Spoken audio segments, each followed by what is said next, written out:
This is the WP Elevation Podcast, helping WordPress consultants elevate. G'day, Troy Dean here from WP Elevation, and I'm very excited to have with me all the way from Denver, Colorado, Alex King from Crowd Favorite. Hey Alex, how are you? Hey Troy, thanks for having me on. No worries, absolute pleasure. Now you are still in Denver, Colorado. I've got that right, haven't I? I am, yep, and I'm staying here through the holiday weekend, so not heading out anymore. Awesome, yeah, right, because it's Thanksgiving there tomorrow, isn't it? That's right. That's right. Cool. Thank you for spending some time with us on the WP Elevation Podcast. We're going to talk about all things WordPress, Crowd Favorite, some interesting developments have been happening there. But before we get into that, quick announcement. Alex has very kindly sponsored a prize for this week's competition. He is giving away a copy of Ramp, which if you haven't checked out, you should. Just go to crowdfavorite.com and have a look at the Ramp page there. It's basically a way to push WordPress sites, files and databases and content from staging to live. Have I got that right, Alex?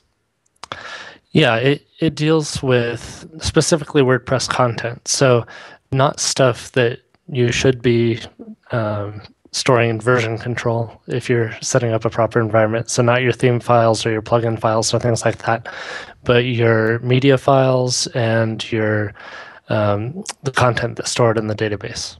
Got it. So you can effectively develop like a whole new section of your site and see it populated with content on a staging environment before you push it live, and then you use Ramp to actually just push the content live, yeah? That's exactly right. So the use case that I think is a good illustration is the situation where you're actively maintaining your production site. You're posting to the blog, putting up news, making small changes, things like that, while you're also setting up maybe a new section of the site or redoing a high-value page or something like that in your staging environment. And you can do all of that work in your staging environment, and then once it's ready to go live, you can push up just those changes, and it doesn't matter that you've continued to maintain the site in production because it's not a full database replacement. It's an incremental, you select the stuff you want to push up and move it over. Great. And that is a huge problem that needed to be solved in the WordPress development environment. And I'm not sure I remember looking at Ramp 3 years ago when I was looking for something to do this, and I'm not sure that there's anything else on the market that does anything similar. Am I wrong or? Yeah, I think the closest thing out there is Brad's DB Migrate Pro or something like that. Yep. But that does a full database migration as opposed to a partial. So if you're looking for a full database migration, that would be a better tool. Say if you're moving a site from location A to location B or something like that. Whereas Ramp is a tool that can kind of work with you long term if you have a setup where you have a staging and production environment. Yeah, so if you just want to push new content onto the live environment, then it won't replace the whole database. It just pushes that new content in. Yep. Cool. All right. Before we get all geeky and talk about WordPress, when you were a kid, what did you want to be when you grew up? I wanted to be a Major League Baseball player, of course. Yeah. Baseball was my sport growing up, and I thought there couldn't be anything better than getting to play baseball every day and traveling around and stuff like that. And now I think about what it would be like to travel that much and play 162 games a year, and I think I'm much better suited for what I'm doing now. So you had no ambitions to be an astronaut? It seems that everyone I speak to in the WordPress space who lives in the States wanted to be an astronaut when they were a kid. I was definitely into space and stuff like that, but yeah, it wasn't a goal so much as I think I was kind of hoping that by the time I grew up, everybody would be able to go up into space. Right. Well, we may still get there. So when did you discover the web? I started playing around on the web in the mid-90s. Let's see, probably right around 95, 96. made my first initial sites. Some can be found on archive.org. Please don't go look. Cool. And I started doing it professionally in 97, I believe. Cool. What were you using back then to build websites, out of curiosity? I was so I was using BB Edit, the same tool I use today, which is pretty remarkable. Wow, seriously? On a Mac, I had a Power Center 132. It was back when they were allowing the clones. And I also tinkered around with like Adobe PageMail and stuff like that early on, but I kind of gave up on all the WYSIWYG stuff fairly quickly and enjoyed having kind of the direct control of the code. Yeah. And do you remember the first time you saw the WordPress dashboard? Well, it wasn't the WordPress dashboard; it was the B2 dashboard. Old school, man. Yeah. I found B2 when I was looking for a system to run a blog.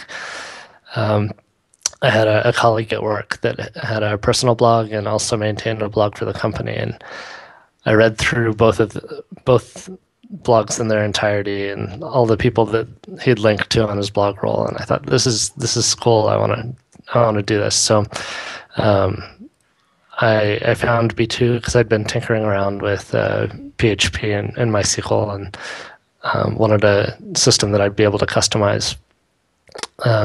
So I started tinkering with B2, and once that became WordPress in 2003-ish, I think, then ended up I stayed on B2 for probably about 6 months after WordPress had launched before I switched over to it. Wow. So were you kind of privy to all those, were you kind of aware of all the kind of forum conversations that were going on between Matt and Mike at that point, where they were looking to fork B2 and continue development and make it something else? Or were you oblivious to that until it kind of until it became a reality? I was casually aware of them, but I wasn't paying a whole lot of attention to it. I was, it was working fine for my purposes, and I liked the idea of having it be an active project, but I didn't have the vision for, like, we should make this something that can, become what it is today. Mike Little, though, is he's probably the guy that's most responsible for me being involved, because he took a lot of his time to send me feedback for customizations that I'd made to V2 and improve them, things like that, and help me do them better, because he had a lot more experience than I did. Wow. And then when they did roll out the first version of WordPress, they took a couple of they were called hacks at the time that I created for B2. Those got rolled into the first version of WordPress, which is kind of cool. So would that hack now be considered a patch or a plugin? They were basically patches because there was no plugin architecture. So it was attempting to do what a plugin would do, add additional features, things like that. But the only way to do it was by basically going in and changing code, mostly done in the front-end template. And at the time, there was like a single index.php file that was the entirety of the theme. Wow. Wow. I just can't even get my head around that. That was long before I started playing with WordPress, that's for sure. Okay, let's fast forward to today, thinking about crowd favorite. How do you describe what you do in one sentence? When you meet someone for the first time and they say, "Hey, Alex, what do you do? What's your elevator pitch?" Yeah, I'm bad at this. I say I build stuff on the web. You build stuff on the web. Cool, awesome. Yeah, that's good. That's nice and concise. Yeah, our pitch is that if you've got an interesting problem you'd like to solve, we can try to help you do that. Nice. Yeah, luckily by the time I talk to people, I don't have to give them an elevator pitch most of the time. Yeah. They've already found out a little bit about us or Yeah. been on our site or whatever. What if they've got a really boring problem that they need solving? If it's really boring, we'll actually pass on it because if I bring a bunch of boring problems to my developers, they're not going to want to continue working here. Alex, what are you doing to us? Yeah. Yeah, nice. Okay, what do you as the what is your role there? What are you, CEO or founder, or what do you call yourself? Yeah. So at the moment, at least, I'm the person who's ultimately responsible for stuff. I get the blame. So in that role, what do you spend most of your time actually doing day to day? Are you still on the tools, so to speak? It's a combination of a lot of things. I'm responsible for recruiting, for the type of kind of business development and marketing that we do is basically to try to do interesting things and then let people know that we've done them and, release them out into the world. So if I have ideas that I think would be fun to pursue, we'll do that. Things like our capsule development journal that we built on top of WordPress was a good example of that. Occasionally I'll get in and actually write some code. I sit in on architecture design meetings. I'm a technical resource to my team if they've got questions on things. I'm the resident historian if people have some sort of understanding of why something's working the way it is in WordPress and why it doesn't make any sense. I can sometimes try to explain it to them.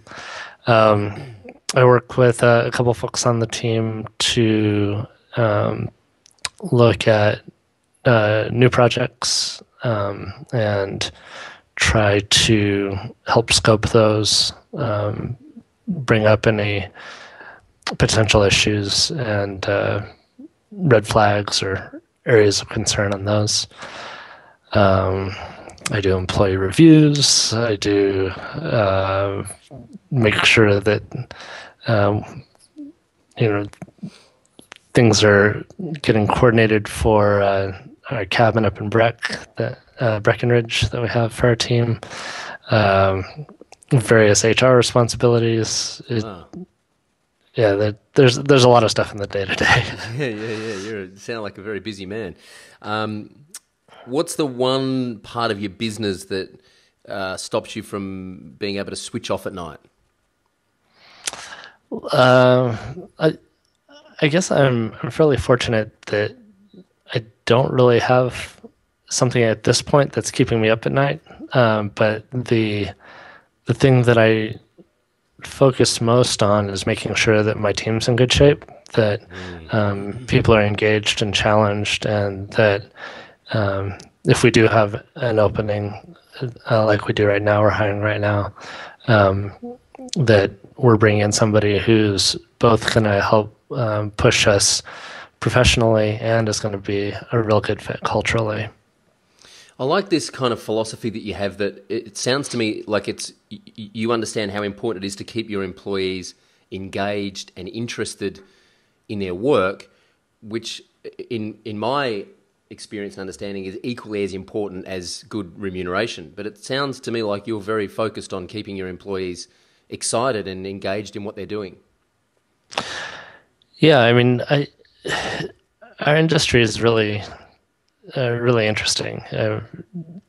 Typically, anybody who we'd be willing to hire can get a job pretty much anywhere they want, and it's a combination of the things that we offer that appeals to them.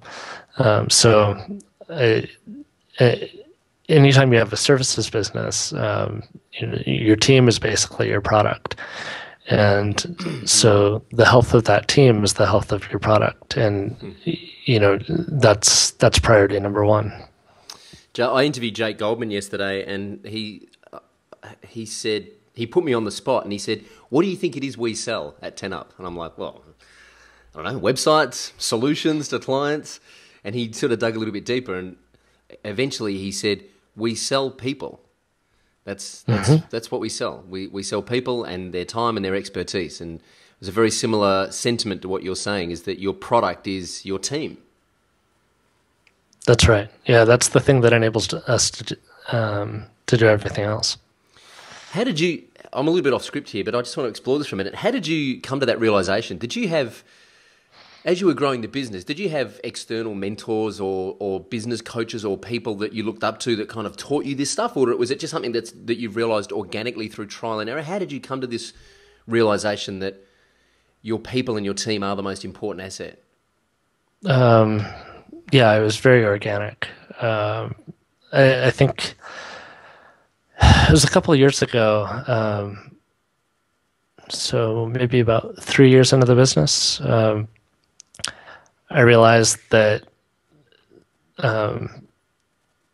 we had a couple of people leave that I was sorry to see go, and we were in the process of hiring, and I was looking around, and like the dynamic wasn't exactly what I thought it should be, and I realized that I wasn't focusing a lot of energy on that side of things. That, you know, I was a developer. I wasn't a manager prior to starting the business, and probably the biggest mistake I made was not learning to focus on the team early on. So at some point, I realized that, you know, I wasn't in the code, 40 hours a week anymore. I wasn't building a product directly. That what I was actually, the important thing for me to do was to kind of cultivate this team and make sure that was working well. And I realized that was kind of my product. And if I treated it sort of like a development project, that, I would probably be in a lot better shape. So I sort of tackled it that way because that was, how I knew how to approach large problems. and I think I probably took the long way around to learning a bunch of important lessons. A business coach or something like that might have been a lot more direct. Yeah, but there is something about actually going through. I mean, you can hear. I was thinking about this last night. I'm a sucker for information and learning, and I listen to podcasts and interviews and do courses all the time. But I still think you need to actually experience something yourself to fully understand its truth. You can learn as much as you want from mentors and coaches and, people that inspire you and that motivate you and you look up to. But it's not until you actually go through the process of doing something yourself that you understand the fundamental truths about business and about people and about management. Yeah, I think that's true really with anything. I mean, it's really valuable to take 3 years of someone's experience, distill down to a half hour and digest it, right? Yeah. You're getting a lot of the important stuff, but you're losing all of the errata, the minutia, the stuff that where the devil's in the details. Yeah.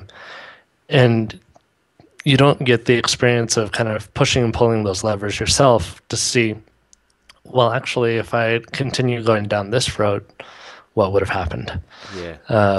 So yeah, I think that there's no substitute for experience, and the older I get, the more I appreciate that. What do you do when you're not working? How do you chill out? So I've got a 4.5-year-old daughter that takes up a good part of my time, which is great. She's fantastic, and I like to golf and play volleyball athletically, and then tinkering around with technology is that's fun for me. So I do a little bit of that too. Cool. Now, I read a blog post on your website yesterday, and I wasn't aware of this, but you were diagnosed with cancer earlier this year, and you've written about it on your website and how it's affected your business and how it's affected, some of the structure that you've put into your business. Two parts to this question. First of all, why did you write about it? And second of all, how has it changed your life and your approach to business? Well, so the first part, I mean, a lot of the I feel like a lot of times people ask me questions, and my answer is always, "That was the easiest thing to do." Like there was no like grand plan for half the stuff that I've done that people have asked me about. It's just like, no, that was the obvious choice in front of me. A lot of my professional life is online, and it's coordinating with people and things like that. If I hadn't said something publicly about it, I would be constantly having to tell people privately and asking people to schedule around my treatments and things like that. So being able to just put it out there publicly just made life a whole lot easier. The second part of your question, repeat that for me. How has it changed your life and your approach to your business? I know it's a big question. It is, but it's actually something I've thought a little bit about, and I think the biggest thing is it's been a sharpener for me. So whereas before I would look at things along the spectrum, and a whole bunch of stuff would fall into the kind of this gray area in the middle, right? And this has kind of helped push things into black and white, where I used to have 160 some odd domains, and I've looked at those over the last year. I'm like, nope, never going to get to those ideas, right? Like, they're not important enough. I'm just going to drop them completely, right? You end up with this kind of backlog of baggage of things that you want to do, and the more things that you're putting effort into, the less it's the idea of like putting more wood behind one arrow, right? Yeah. The less things you can really do well. So it's helped me kind of focus on the things that are most important to me. That's a great saying. I'm just going to write that down. More wood behind one arrow. I've never heard that before, but it's a really nice visual way of thinking about focusing your energy into a concentrated space rather than having it sprayed all over the place. That's right. Yeah. Are you working less now because of this diagnosis? Like, if you step back a little bit and kind of, I mean, as entrepreneurs, we're always, most of us are working stupid hours because we're kind of addicted to the growth and we're addicted to the business side of things and we love it. Have you consciously gone, well, you know what, I'm going to spend more time with my daughter, or more time playing volleyball, or more time playing golf, and less time in meetings? I had a little bit of that, a year and a half ago or so.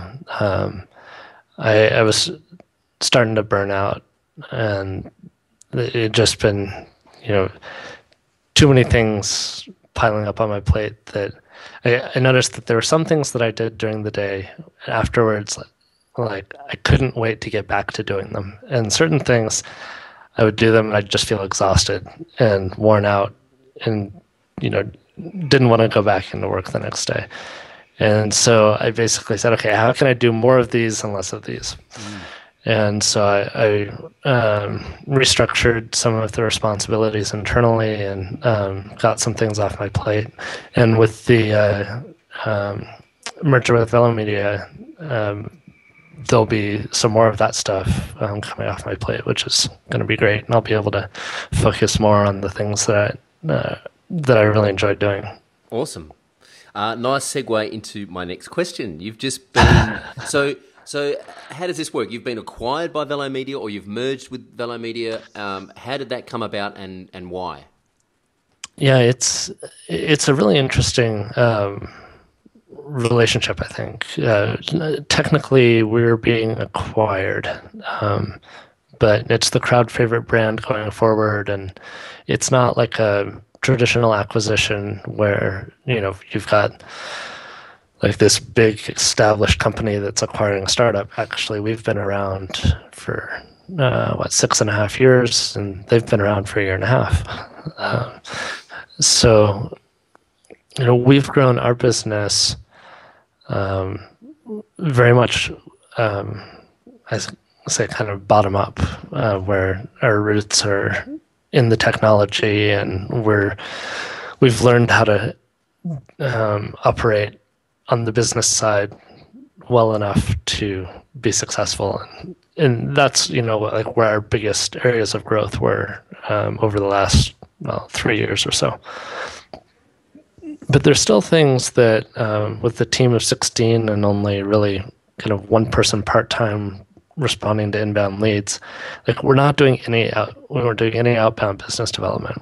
We don't have a team of 3 people that can fly in to have a meeting with a client where, at a certain level, everybody else is doing that. Yeah, sure. And most WordPress shops have kind of come from this perspective, right? Kind of a bottom-up growth pattern. Velomedia, and specifically, their founder Kareem has he's got a ton of experience working kind of at that with those upper tier clients, and he understands what's necessary to get them to sign on initially, keep them happy, et cetera, et cetera. And so he when he was beginning to build Velomedia, he was doing that with that goal in mind. So we have 11 makers and like 4 project managers. They're like one-to-one technical to non-technical people on their teams, right? They've got more account management, project management, sales, business development, like that aspect of their business. But they still have a focus on employee culture and development quality, which is rare in kind of a more sales marketing driven business. So I feel like the 2 teams actually fit together really well. And how did the conversation start? Like who kind of put the feelers out first? We were just talking about kind of our different backgrounds and where the strengths of our teams were, and it became really obvious that we were much more established technically, and there were some things that we had kind of organically put together in terms of best practices and policies and operations and stuff like that. That Velomedia was still working on those things, and from the business development side, they were doing things a lot smarter than we were. So that was kind of how the conversation began. And so Velomedia, so the company becomes crowd favorite moving forward. Velomedia is no longer; they are now crowd favorite, and that is the brand of the merger. That's correct. Wow, you must be pretty proud of that, yeah? I think that's pretty cool. Awesome. All right, let's talk about crowd favorite a little bit. When did you decide that you wanted to build a real company and not just be a freelancer?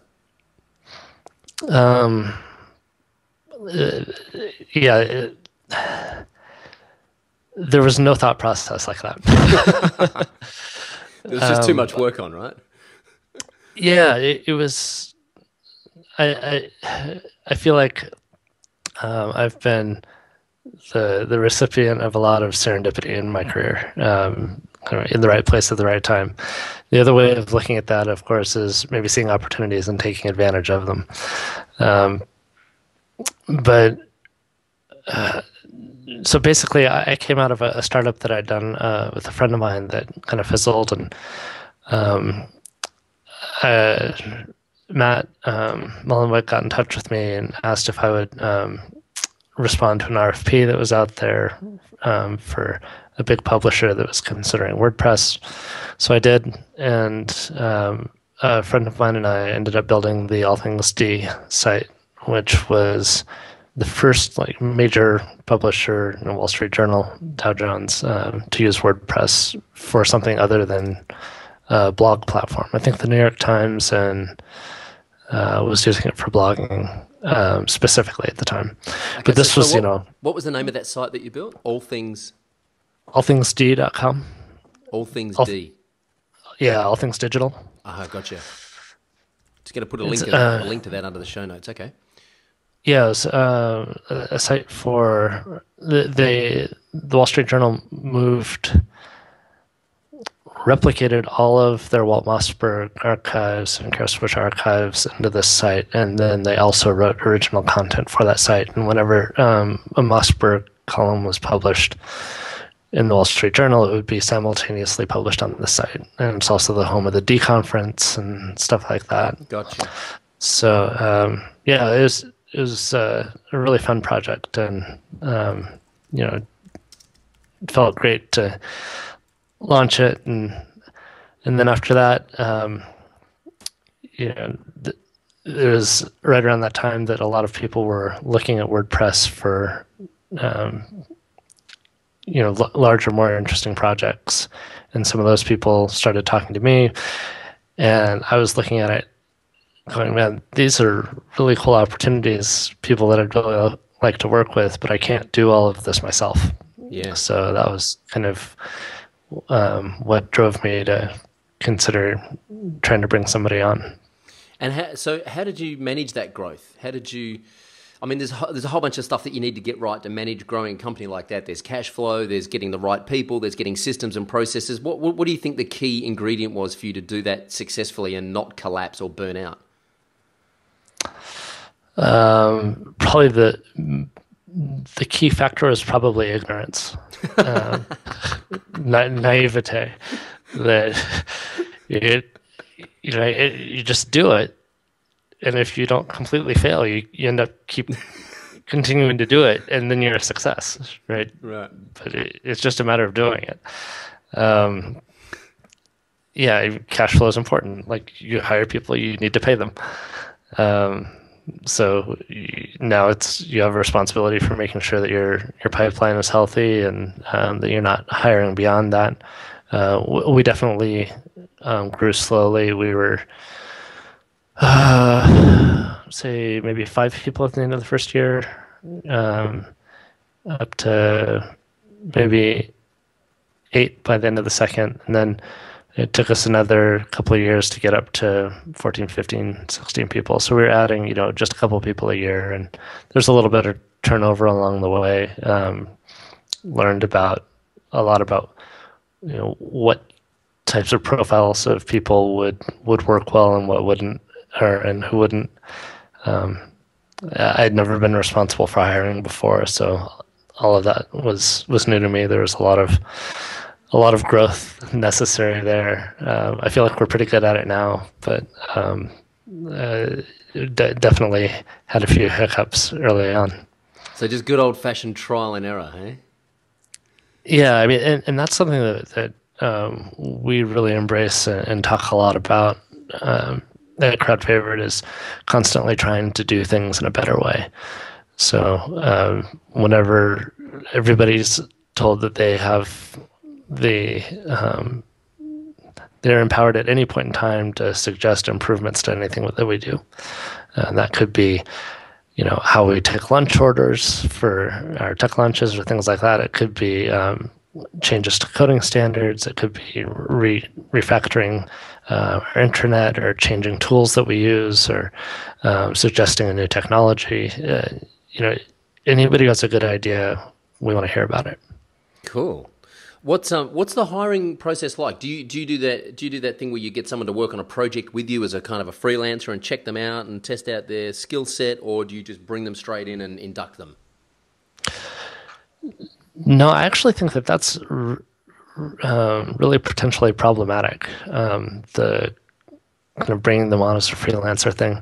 One of the things that we found is that, and this is a sweeping generalization, but freelancers don't always make good employees. In fact, they often don't. That's why they're freelancers, right? Well, they've been trained throughout their time as a freelancer that they need to be looking out for themselves, that they need to be thinking about what their next thing is, right? And so it's not the same sort of team building mentality that someone may have that's been at a job for several years and watched their contributions help that team grow and learned how to mentor other people and things like that. It's a very different mentality. And if someone has a job working somewhere else in the tech space, they most likely have assigned an IP assignment agreement with their company that covers any work that they do that isn't explicitly carved out from it. So if you then say, okay, we want you to do a project with us, are they supposed to go back to their employer and say, I need an exception to our IP assignment agreement to do this work for this other company? Yeah. Right. That's a pretty weird thing. That's awkward. If they just do it on the side, then you're opening yourself up for that company to potentially come and have an IP claim on something that was done. Sure. Some like automatic. Typically, they do stuff that's already open source when they're having people do their trial projects. But I spoke to somebody pretty senior over there and asked him about this. And he said, that's a good question. I have no idea how we handle this. So it's not necessarily a solved problem. What we do is we're fairly stringent in the initial vetting process. Like I posted available positions yesterday. We've had 30 some odd responses in the last 24 hours.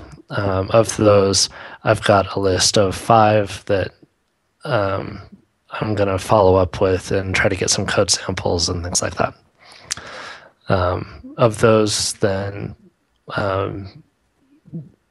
maybe 3 will do like phone interviews, and maybe 1 or 2 will come in to meet with the team. And that process is normally about a half a day.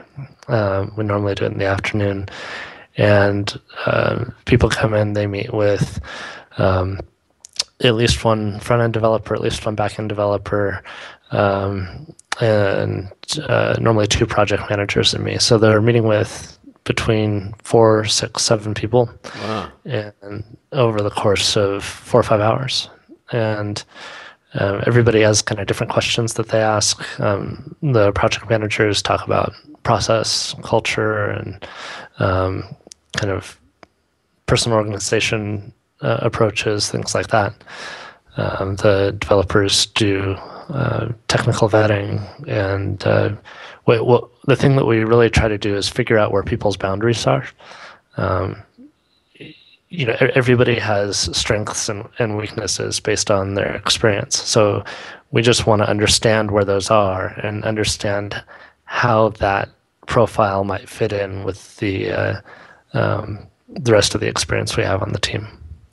Wow, it's a bit different to the standard kind of come in, sit down 1 hour with the person who's hiring you, and then you're out the door. It's so you really kind of try and see how they're going to fit into the culture before you bring them in. Yeah, and I think it's really important that if we decide to give somebody an offer, that they're not sitting there going, "Man, I met with one person that seemed pretty cool. I hope everybody else is okay." Right? Yeah. It's important for me that they get a sense of what our culture is like, and they're able to ask questions of people in different roles to see how people like. One of the things that I think would be smart for them to do is ask the same question to each person, right, and see how the responses differ, right? I think that's a good way of kind of getting a sense of how a team approaches problems. Hey, there you go. If anyone here is applying to work at Crowd Favorite, you just got the inside scoop. Have a question up your sleeve and ask everyone you meet on the day. Let's talk a little bit about you guys do client services and you also make some products. So how do you, as the driver of the bus, so to speak, how do you split your resources between client services and product development?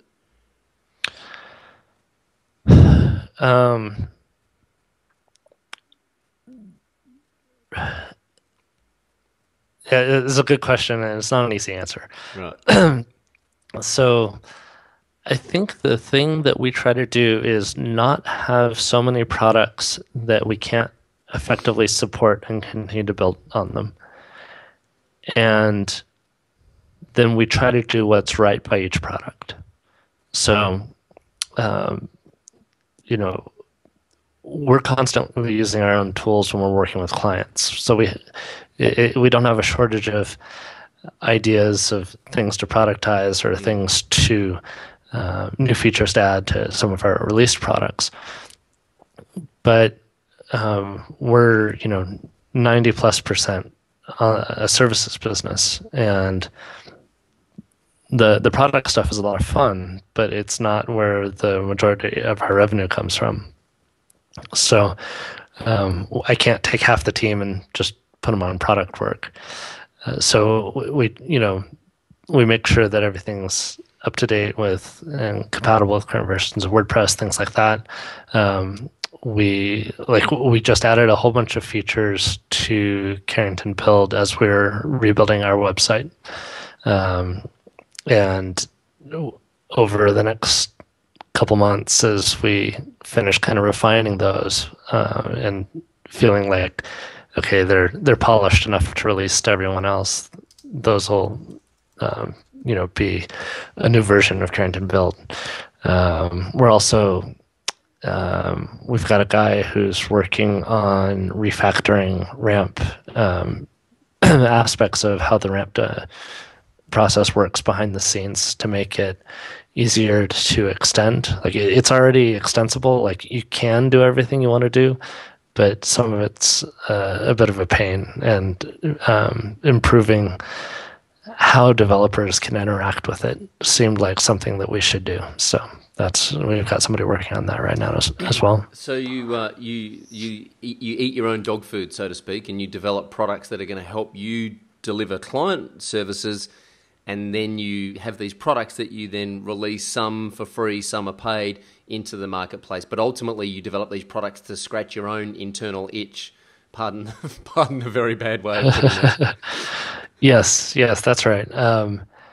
I think that if you're not your own customer, it's hard to make a really great product. Yep. Great advice. What's the one part of your business that you'd like to fix? If you could wave a magic wand and fix just one thing in your business, what would it be?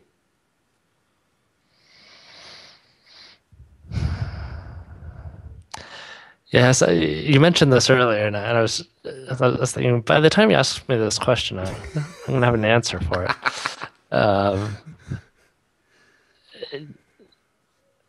I don't really have a good answer for this. I actually feel pretty good about how we're doing most things. I think if there's one thing I think we could really do better, it would be making the onboarding process for new employees a little bit less stressful.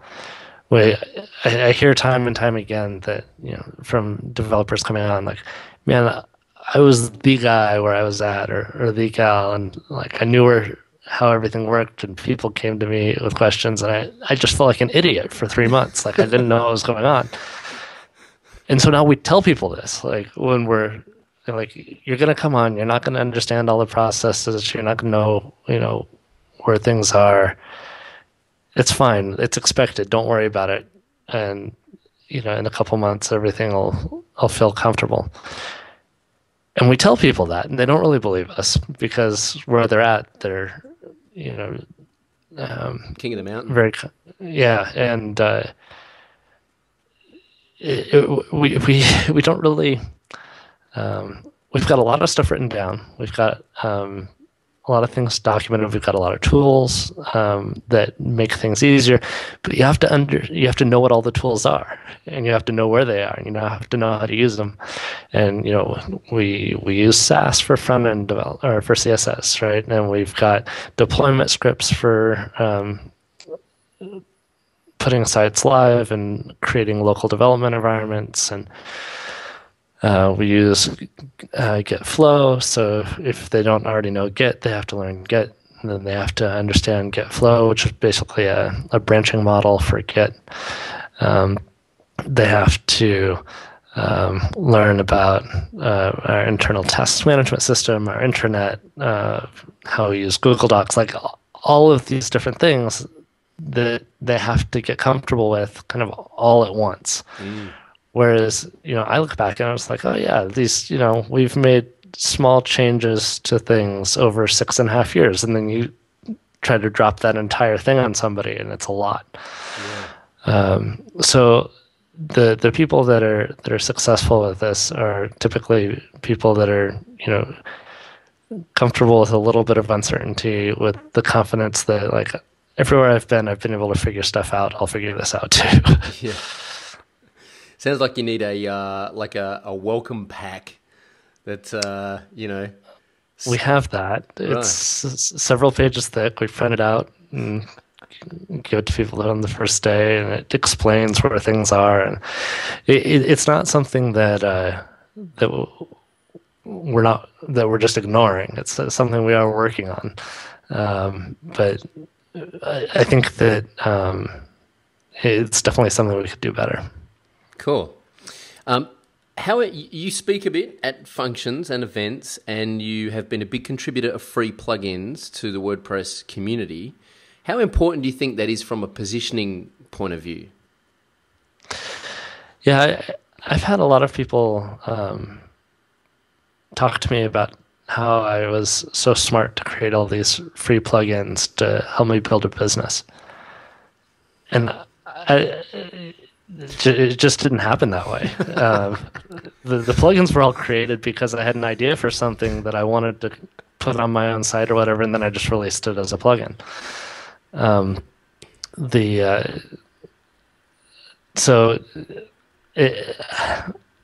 Does it help build reputation? Absolutely. Does it help show people that you can solve problems? Yes, very much so.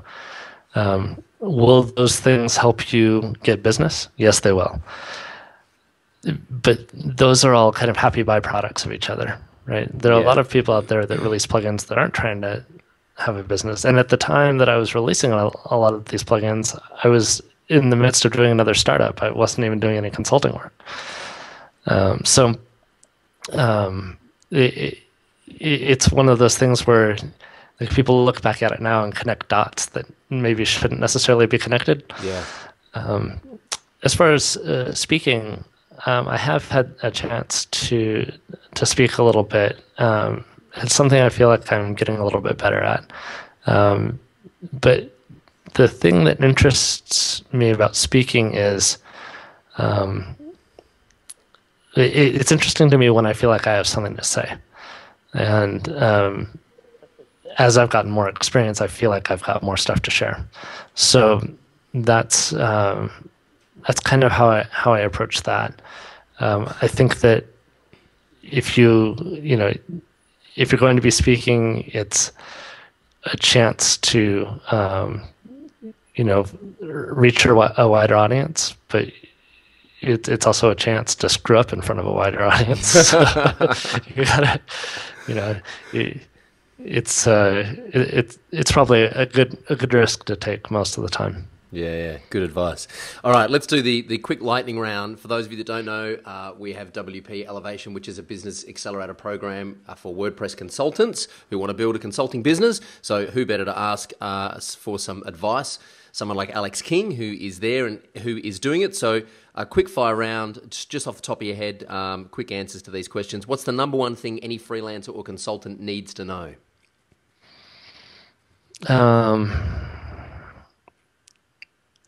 I would say, especially early on, don't take on projects you can't knock out of the park. If your business is going to grow based on your reputation, and if you are willing to take small steps and allow things to grow organically, you're going to have a very stable base to work from in the future. If you go for something really big and you miss really big, now you've got trying to make up for that along with trying to build on your successes. It's a much more difficult road, I think. What's the best thing you've ever done to find new customers? So this is interesting. I was talking with Kareem last week, and he said, we should sit down and make a list of companies that we think would be good customers for us, that we can talk to in 2014. I thought that's an interesting idea. I've never even thought about doing that before. We've been in the fortunate position that all of our business has been word of mouth and inbound.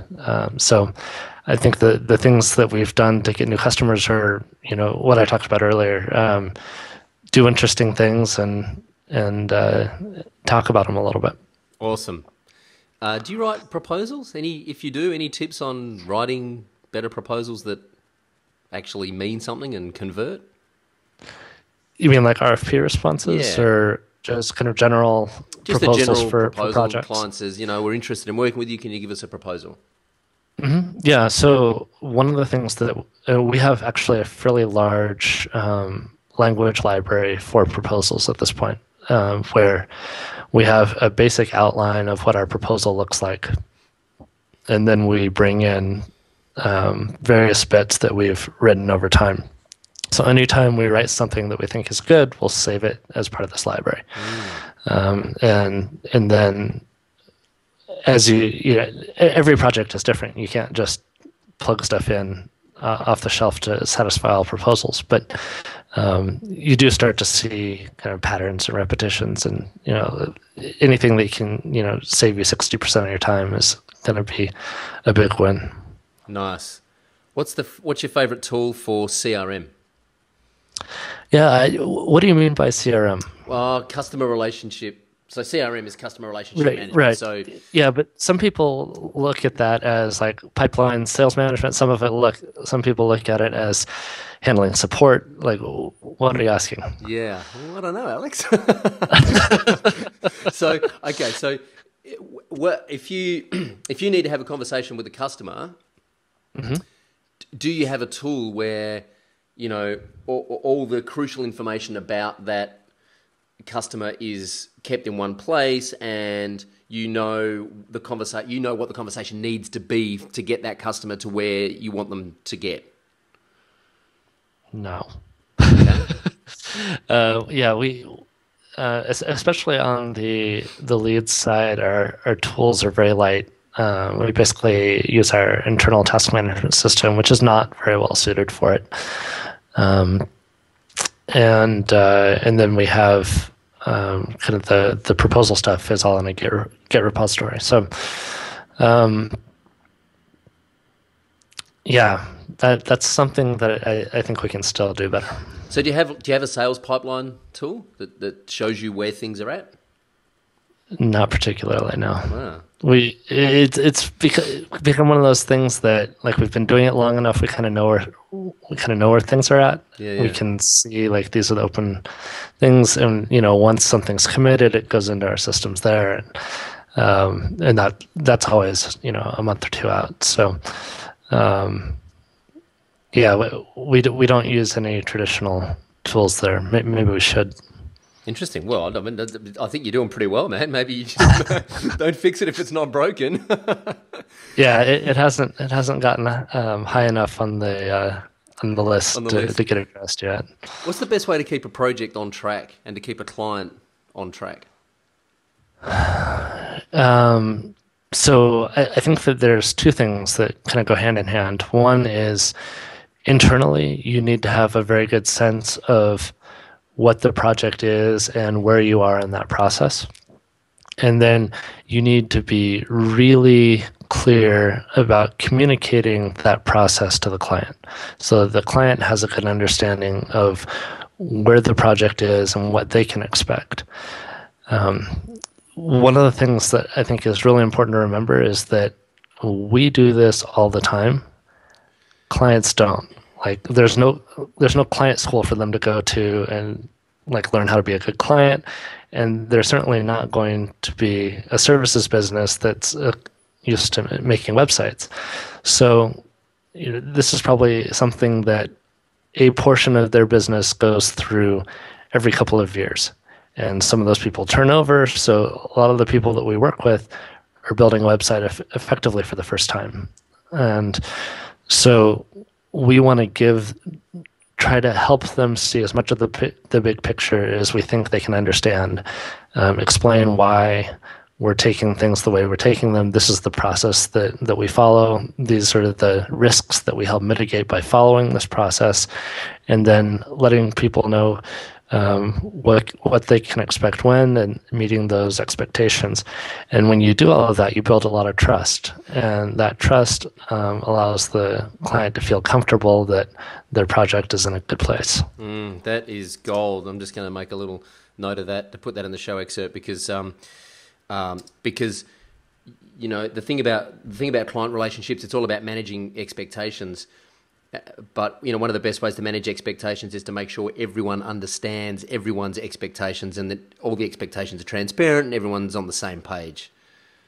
Yeah, one of the things people forget about when you're managing expectations, like normally you can help set them. That's right, exactly. Yeah, you're absolutely right. I was talking to one of our colleagues yesterday, and you know, I was saying that your client's not equipped to make those decisions. You need to be making those decisions for the client because you know how this rolls. The client's looking to you for answers here. So you kind of get to build the roadmap and get the client to buy into that roadmap. If you leave it up to the client hasn't got the skill set to say what should be ready when and what they need to give you when. So it's an interesting way to look at it, that you actually get to set their expectations. Yeah, we were talking about a potential project earlier this week, and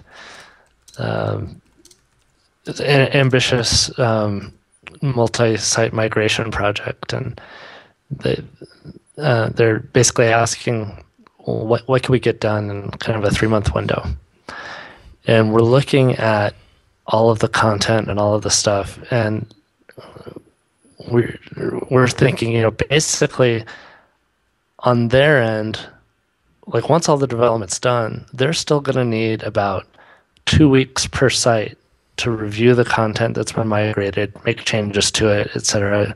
Because we know how big their team is, and they're not going to be able to do them all at once. And so we look at that. It's like, well, that's actually 3 months of just content migration review on your side after all the development's done, plus any revisions on top of that. Like, there's just no way that's going to happen, right? And having a good understanding of like the entirety of what goes into a project, I think, is really important. Any ideas for getting referrals from your existing clients? We do ask clients to be references sometimes, but this is I feel like we're really bad at it. Like crowd favorite, as it is right now with me running it, is very unmaximized. There's a lot more that can be brought out of it. I was talking with one of our project managers, and we were talking about how kind of it's sort of like an iceberg. Like you can only see the tip of it, right? We're doing all this other stuff that we don't publicize well enough and don't talk about, but it's the stuff that helps us have a really strong foundation and base. I think that for us, launching our new website and setting up a blog is a way for us to start talking about a few more of the things that we're doing, and hopefully that'll be interesting to people. Cool. And final question in the elevation round: what's the number one thing you can do to differentiate yourself?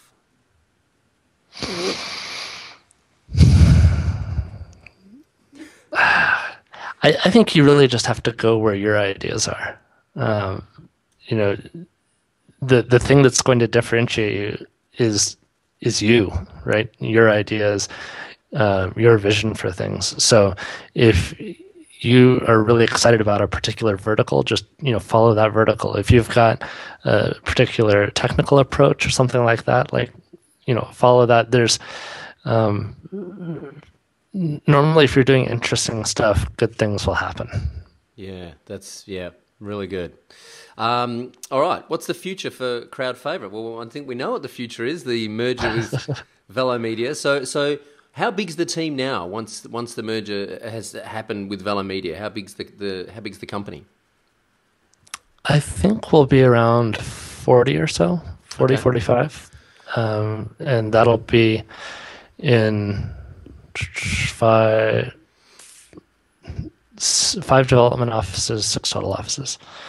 So the model is one of distributed offices, not distributed teams. So gotcha. There's an LA office, a Las Vegas office, a Denver office, a New York office, a Bucharest office, and a Rome office. Wow. And those teams are all going to be capped around 15-ish people or so, so that each team has a good culture where we can have fairly flat structures and autonomy and things like that. So we effectively become the Denver office for Crowd Favorite. So I interviewed Jake yesterday from 10up and was kind of saying, 10up is the biggest, in terms of numbers, the biggest kind of WordPress shop on the planet, so to speak. But I think Crowd Favorite might actually be the biggest in terms of numbers. Yeah, I mean, being the biggest has never been the goal. My hat's off to Jake. I don't know how he's managed the growth that he has at the speed that he has. I mean, I know that I couldn't have handled growing any faster than we did, given where my priorities were on culture and quality. He clearly must have had more experience in this. Well, when I publish the interview, I'll send you a link, and you can, because I asked him that question, you can check it out. Yeah. What's the future of WordPress look like, do you think? Will it become the app platform that Matt so much wants it to become? Do you think it will continue just to be a CMS for business websites? Will it go back to a simple blogging platform? What do you think the future looks like? I don't think it's a good general purpose app platform. I think that it would need to evolve considerably to become that. I think that it's good for specific types of applications. Capsule being a great example. I've got another little system that I built for basically logging HR requests and things like that. So anything that's kind of a journal content type application, WordPress could be a good platform for. I don't think it'll go back to being a simple blog system, although I think that blogging on WordPress is now maybe more complicated than it needs to be. So I could see, I think that more flexibility in the admin, more customization in the admin is a place that WordPress needs to go. And I've been championing this viewpoint for a couple of years without much success. But I think that the admin does need to be able to be simplified for more simple use cases and customized for more specific, robust sites and applications. So I think that some of the flexibility that has been added in order to enable MP6 is probably going to start bringing us in that direction, which will be great. I think that the biggest risk to WordPress is that all software platforms seem to have an arc where at some point there's a lean, hungry, lightweight competitor that comes along and starts eroding market share, right? Like Nginx to Apache, right? So I think that's kind of something that WordPress needs to think about. How can it be this robust, rich platform that supports, solid internationalization and all of these edge cases across all these different server platforms and things, and still fend off some of these more targeted products. Like Ghost or Medium, for example? Yep, those are great examples. I'll stick them in the show notes. I must say, I'm reading Medium just about daily now, and it's just gorgeous. I'm really enjoying it. I haven't played with Ghost, but I know John. I've spoken to him, I had him on the podcast, and I really like what he's doing there. And I think you're right, particularly about the admin. For us that use WordPress, we log in and it's very familiar. I was sitting in front of WordPress the other day with someone who'd never used it before, and they started, working on a page, and they were just grabbing images off their desktop and just chucking them straight in the visual editor, like you would expect you would be able to with a modern web app. And they were just kind of going, well, that's clearly broken. Why doesn't that work the way it's supposed to? Yeah. And another question was, why is there no folder structure in the media library? I'm like, yeah, that's a really good question, actually. Like, that should just be out of the box, Yeah, I need to check to see if there's a plugin for this, but like the big thing for me is the page hierarchy too. Like it should be a columnar setup like the OS X Finder, right? Where you choose a level, and at that level you can reorder to set them, drag and drop to set the page order and things like that. And you should be able to drill down. It's ridiculous. You get to page 3 and your things split, your sub things split over X number of pages. And there's a plugin I use called CMS Page Tree View, which basically does that. It sets out, it just puts an extra menu item in the Pages menu, and it also puts a widget on your dashboard, and it allows you to drill in and opens and closes your page structure like a tree view, and then you can, from that page, you can just click on a page and edit it, and it'll take you to the edit page screen, and you can drag and drop to reorder as well. Yeah, I'll check that out. But I still think that tree view is the wrong. It's the wrong visual metaphor, because once you have a couple hundred pages at a certain level, a tree is not the right tool. Yeah, you're right. Interesting. It's going to be interesting to see where WordPress goes over the next few years, and what's the future for Alex King? More of the same, I hope. Just keep working on the things that interest me. Keep building a good team and working with the good folks here. And I'm just enjoying where I'm at and looking forward to more of it. Awesome. Just before we say goodbye, quick details on the competition. Alex is very kindly giving away a copy of Ramp, which is like $250, I think. It's awesome. Check it out. So in order to enter the competition, leave a comment under this video and tell Alex the #1 feature that you would like to see in a future version of Ramp. So you should probably check out the website first to make sure it's not already in there.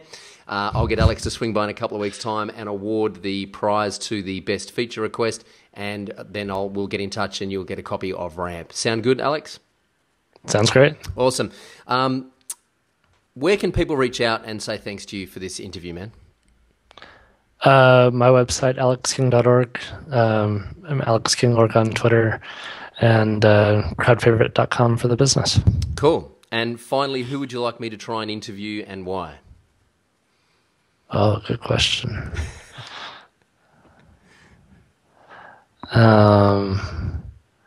You should get Kareem on here and ask him some of the same questions you asked me. It's funny because as we're in the middle of this interview, I've actually written that down. I've actually written that down that I want to get Kareem on the podcast, so I will. Yeah, he's got he's got some great stories to tell about his background. He's had, he's done some really interesting stuff. Cool. Well, Kareem, I'm coming to get you courtesy of Alex King, so keep your eyes on your inbox. I'll get you on the podcast. Hey, Alex, thank you so much for spending some time with us on the WP Elevation podcast. I really appreciate it. I'm sure our listeners and viewers are going to get a lot out of this, and I wish you all the best for the merger with Velo Media. I wish you all the best professionally and all the best for your health for the future, and look forward to keeping in touch. Thanks, Troy. I really enjoyed it. Cheers. Thanks, mate.